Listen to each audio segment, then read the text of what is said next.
Hello, നമസ്കാരം. Jose കാച്ചുപള്ളി official ചാനലിലേക്ക് സ്വാഗതം. ഓരോ ദിവസം ചെല്ലുംതോറും സൈബർ തട്ടിപ്പുകൾ കൂടുതൽ ജനകീയമായി കൊണ്ടിരിക്കുകയാണ്. മലയാളികളെ തട്ടിച്ച് ബോറടിച്ച് തുടങ്ങിയത് കൊണ്ടാണോ എന്നറിയില്ല, ഇപ്പോൾ ബംഗാളികളും സൈബർ തട്ടിപ്പുകാരുടെ ഇരകളായി കൊണ്ടിരിക്കുകയാണ്. ധനിക വർഗത്തെയാണ് നേരത്തെ അവർ ഫോക്കസ് ചെയ്തിരുന്നതെങ്കിൽ ഇപ്പോൾ സാധാരണക്കാരും തട്ടിപ്പുകാർക്ക് ഇരയായി കൊണ്ടിരിക്കുകയാണ്.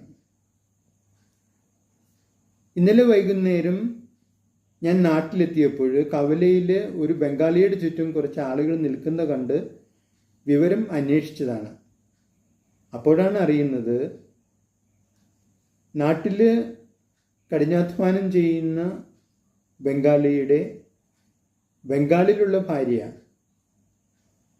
10,000 രൂപ അടിയന്തരമായി വേണം എന്ന് പറഞ്ഞ് ബംഗാളിക്ക് ഫോൺ ചെയ്യുകയായിരുന്നു.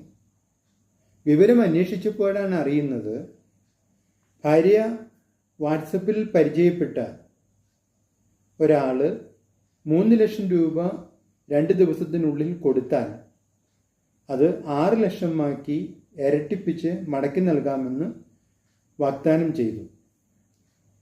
അയാൾ പറയുന്നത് വിശ്വസിച്ച് ആവേശത്തിലായ ബംഗാളിയുടെ ഭാര്യ അയാൾ പറഞ്ഞു കൊടുത്ത പല ആളുകളുടെ പല അക്കൗണ്ട് നമ്പറുകളിലേക്ക് 2,000 രൂപ, 10,000 രൂപ, 20,000 രൂപ അങ്ങനെ പല തുകകളായിട്ട് 2,90,000 രൂപ അയച്ചു കൊടുത്തു. 10,000 രൂപ കൂടി സംഘടിപ്പിച്ച് അത് 3 ലക്ഷം ആക്കണമെന്ന് ബംഗാളിയുടെ ഭാര്യ ആഗ്രഹിച്ചെങ്കിലും അവരെത്ര ശ്രമിച്ചിട്ടും അവർക്ക് അതിന് കഴിഞ്ഞില്ല. ഒടുവിൽ ഗത്യന്തരമില്ലാതെ അവർ ഭർത്താവിനെ വിളിക്കുകയായിരുന്നു. ഏതായാലും വിവരം പോലീസിനെ അറിയിച്ചിട്ടുണ്ട്. അതിൻ്റെ നടപടിക്രമങ്ങൾ വഴിയെ നടന്നുകൊണ്ടിരിക്കും. നിങ്ങളുടെ അഭിപ്രായങ്ങളും നിർദ്ദേശങ്ങളും അറിയിക്കുക. നിങ്ങൾ ഈ ചാനൽ ഇഷ്ടപ്പെടുന്നുണ്ടെങ്കിൽ ലൈക്ക് ചെയ്യുക, സബ്സ്ക്രൈബ് ചെയ്യുക, എല്ലാവർക്കും ഷെയർ ചെയ്യുക.